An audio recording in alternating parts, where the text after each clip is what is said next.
But he confronts warnings today that without removing the Tory-era two-child benefit cap, he risks overseeing the first Labour government and seeing a significant rise in child poverty.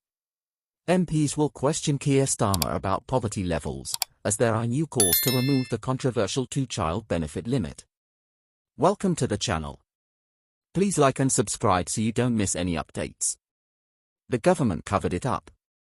Who was in government? Home Secretary, Suella Braverman. Immigration Minister, Robert Jenrick. In the Commons on Wednesday at PMQ's, Keir Starmer also said former ministers in the previous Tory government had serious questions to answer. The Prime Minister, who will address the Liaison Committee on Monday, has stated that he will take all necessary steps to address child poverty. The policy, which has been condemned for keeping children in poverty, prevents parents from collecting child tax credits and universal credit for their third or subsequent child. Education Secretary Bridget Phillipson recently stated that eliminating the policy is still an option as part of a delayed child poverty plan. She clarified that it will involve looking at every lever and will continue to look at every lever to lift children out of poverty. Monday's session will allow MPs to question Mr. Starmer about the strategy.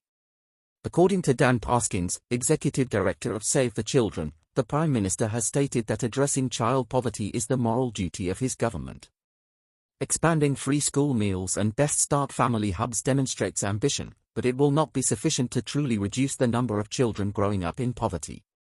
He went on to say, every day, 109 additional children are affected by the two-child limit, growing up with little funds just because they have more siblings.